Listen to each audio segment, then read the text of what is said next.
Hey, it's Brock here with Rock Hill Farms, and I'm back out at my friend Bryans' house, and we're going to do a comparison today between a couple stump grinders. So I've got my John Deere 2038R, and this is a Baumalight 3P24. And then what is this stump grinder you've got here? This is the Woods TSG50. And it's on a Summit TX25, 25 horse tractor. Yep. Now, I have never seen one of these in use or seen a video on it, and it's a similar style in the articulating. I've compared my articulating grinder to a fixed mount grinder, but this will be an interesting comparison because this is a little bit less expensive unit and it has some advantages, like it's lighter weight, it can be run on a smaller tractor, and this one has cutting teeth on both sides of the wheel, so it can grind in both directions, where mine only grinds one way. So we've got two similar stumps up in front of Brian's house, and we're gonna grind one with each grinder and see how they compare. And then I think we'll go over some numbers as far as the weight, the size of the wheel, the distance of the swing, all that sort of stuff at the end of the video, and give our overall thoughts. Sound like a plan? Sounds good. Let's do it. This is the stump we're going to remove with the Woods grinder. Now, this was, about 16 inches tall when I got here, and I measured the top of it, and it was 17-inch diameter. I've got criticized on tree felling videos for how I describe the size of a tree, because a feller, when you're cutting a tree down, they generally tell you the tree diameter at chest height. So this was 17 inches this tall. At chest height, it would probably be like a 12 or 14-inch diameter tree. And the reason this is relevant is the customer will have a stump that sets this high and say it's not very big, it's 17 inches. But if you're talking to someone about pricing stumps, they don't measure it that way. You've got the first number you're going to see is where we cut this off down low is 34 inches. So you're already double right there. And in this direction, 32 inches. But you don't just grind this 34 inches. We've got a root flare out here, and we've got root flare out here. So the grind area on this is 6 feet. That's why I say I've removed stumps that were 10 feet grind area. And I've got one now that's like 14 at my house I need to remove. Because if it's a 40-inch stump, it might be an 8-foot grind area. So just to give an idea for the stump size. Now, the one over there is almost exactly the same size. This might be 1 or 2 inches bigger, but they're pretty similar, good for a comparison.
So I stopped and I was going to change a few of the teeth because I normally run them for a while after they start to round off, but I've never had it smoke as it cuts nearly that much.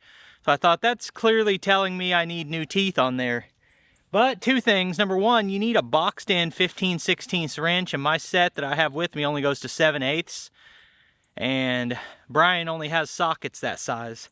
So I'd have to go to a store and get a 15/16 wrench to take those off. Then also we went and looked at his teeth on his grinder, and they're about equally as worn out as mine, and he doesn't have any replacements. It's a different tooth. So we can't put new teeth on his, so I'm not gonna put new teeth on mine. And this will be the last stump probably that I grind with those teeth, but I think it's gonna finish it. It's cutting all right, it's just smoking.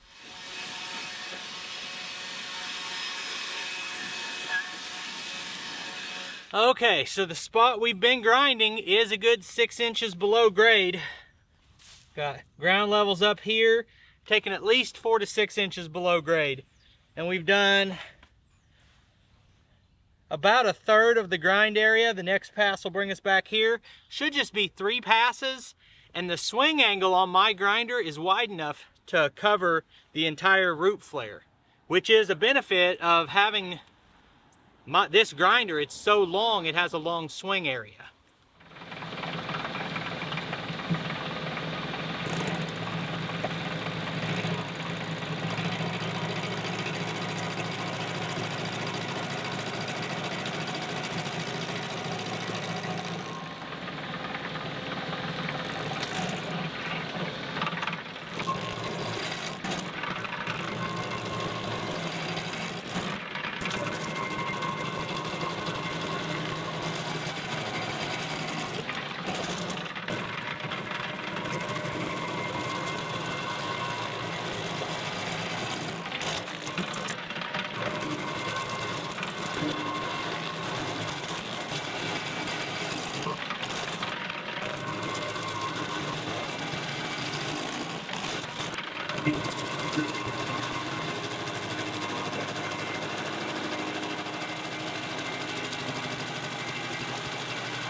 Stone cold stump killer right there. Of course, any of you guys who ran a commercial unit or anything else are gonna call this a toy, but did the job. Actually, let me check the time. Spent 50 minutes on that, but I bet 15 minutes of it we were looking for wrenches and talking and doing other things, but 50 minutes. Now, we're gonna see if McClure Made Outdoors can remove a stump. You ready? Yep.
We'll talk about this later, but you can see the swing area is not covering the entire grind area. And I've had stumps like that on mine. You just have to kind of do 2 sets of passes.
We managed to get a couple of stumps ground out, and it did take a little bit longer with this one, which I would have expected because you have a smaller wheel and not as wide of a swing radius.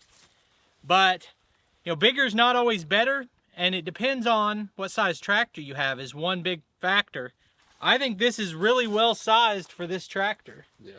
And you wouldn't want anything bigger. Now the rating on this said like 15 to 40 horsepower, I think, Yeah. or 15 to 50, something like Something that. like that. And then, do you remember what it weighs? 545 pounds. So this weighs like 540 pounds, and it can be run on a tractor with 15 PTO horsepower, and your 25 horse tractors normally have like 17, 18, somewhere in that range. So, pretty nice unit, and there are a few things I like about it better. This one has a 24-inch cutting wheel instead of a 20-inch, and it weighs 940 pounds. It's rated for 30 to 80 horsepower on your PTO, which I have exactly 30 PTO horsepower. So I honestly think, I mean, I have the bare minimum tractor size for this unit, and it run a lot better on like a 4066 that's putting out, 58 PTO horsepower. But as far as the design differences, a couple things that I do like better about this is, well, it's pros and cons, but this area, the guarding is a lot more open. So what that means is debris doesn't get clogged up in it as much, but it will fly out at you more. So if you're picking a grinder that you want to watch at a 90-degree angle from 15 feet away, I'd go with that one, because this one throws more chips. But that gets them out of the way and keeps them from clogging up. Also, it's quick hitch compatible. The fact it weighs half as much and it's quick hitch compatible makes this dramatically easier to put on the tractor than this unit. This one, it will not extend down far enough to hold the backrest straight up and down, which means that you've got to prop it up in some way or you're going to have a fight getting it on the tractor. Also with this one, this pivot point's a lot higher and your bottom pivot point's higher, which means that when you go all the way down, you're sitting at a different angle. Whereas mine, the bottom brace on it will rub the ground. So if your ground level 2 feet in front of the stump is higher than the stump, you can't get the cutting depth. The way this is designed, the way you have more cut out on the guard and this pivot point being higher, you can get a lot deeper. This one says 6 inches below grade. I find 4 to 6 depending on the situation. This one says 16 inches. I don't think that's possible because the cutting wheel is only 20 and you can't do more than half of the cutting wheel. But I would say 6, 8, maybe as much as 10 inches below grade if you work back into it. So you can grind deeper with this. The biggest obvious difference is this has cutting teeth on both sides. Yep. So it cuts on both sides of the swing, or that one only cuts in one direction. Now that automatically adds 1/3 to your grind time. If everything else was the same on these grinders, but you have cutting teeth on both sides, you're going to save 1/3 of your time, because probably 2/3 of my time is crossing and cutting, and 1/3 is retracting and resetting. So that's the reason that this one was actually fairly close in grind time, was that it cuts in both directions. Anything else that stood out to you as pros and cons or differences? I know yours is a little bit more beefier and stuff, but I don't think yours would have. Yeah, I mean, even if PTO was even close, it would have shook my tractor like crazy. Which this one shakes it a little bit, but not terribly bad. My biggest complaint already with mine is that it bounces the tractor, and I've got 2 different ways I've tried doing it. You can just skim 1/4 of an inch or 1/8 of an inch off at a time and make a lot of quick passes, which is almost the only option with this one, because the teeth on mine go further up the side. This one only has teeth down at the bottom. So on today, I was grinding sometimes 3 and 4 inches at a time, and each pass is really slow and it's putting off smoke. But whenever I make those lighter skimming passes, I see it bounces a little bit more. And I've thought that the ideal scenario for this grinder would be to have a down pressure kit on your 3-point, because even though my tractor's heavier, it's still, the 3-point is able to lift because you don't have any down pressure. And the fact the grinder weighs twice as much and it's on a heavier tractor, mine definitely didn't bounce as bad. So I would say if you have a tractor that is less than the 38 horsepower that mine has, then this is going to be a good option. I've also compared this grinder to the fixed units, and I would rather have one of these articulating grinders. I did a long pros and cons conversation between the fixed and the articulating. The negative is you have to look back the whole time. If you're doing one stump, it's okay, but if you grind all the time, you will not enjoy looking backward all the time and craning around.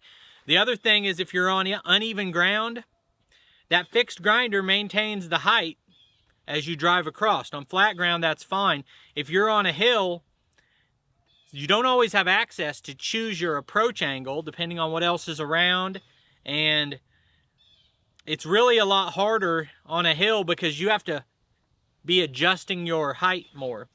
So that's a challenge. I also find these surprisingly easier to get right up against a building because it swings the same amount every time.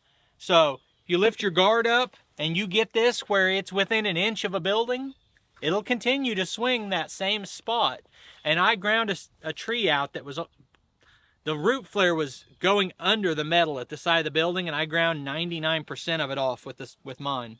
We already talked about this is more open on the side, and mine, the guard comes down further. This also has a shorter guard, and we're not sure if this is the original guard, but this is throwing material a lot further. Whereas on mine, it knocks that material down better, but if I get up against something, or sometimes I have to lift my guard to even run it, because if I'm quite a bit below the height of the stump and where I'm grinding, that guard will hit. So, pros and cons to the guard style. Another advantage to the swing type grinders is this is a speed change gearbox. A fixed grinder spins at the same speed as your PTO, which is 540 on any compact tractor. So 540 RPMs. And a commercial grinder will be like 16, 1800, 2000 RPMs. But this has a speed change gearbox. It's listed at like 1100. Yeah. And I think mine's listed at 1000 as the speed it actually turns. And there's also a little bit of a multiplier on wheel size, the amount of force it takes to turn it, which is why the next bigger size has a 34-inch wheel instead of a 24-inch wheel from Baumalight. You need more power to turn a bigger wheel, but also if you do get that spinning, it's spinning even faster, being further from the center. Overall, I think this is a really nice grinder. I'm surprised I haven't seen more about these Woods stump grinders. Perfect for this size tractor. Oh, last thing is cost. So when I got this grinder, it was $5,700. Somebody told me like 6 months ago that those are now $8,500, and the way prices are going, who knows? Now it could be over $9,000 or. And this we saw listed new for $6,200, and he was able to pick one up for half of that used. So if you're looking at getting an articulating grinder and you say, well, I like that bigger swing radius on the Baumalight, it lets you make fewer passes and move the tractor less. Then you see that's $9,000. It's makes this used one for $3,000 a lot more tempting. You know, Brian, I really appreciate you letting me do this video here, and I love trying new equipment, and I appreciate you guys watching. Go check out McClure Made Outdoors. That's Brian's channel, where he'll be running this tractor, this grinder a lot more. Last thing that's not even about the grinders is the Summit lever for controlling that one rear remote is a long lever, very fluid movement, and precise control.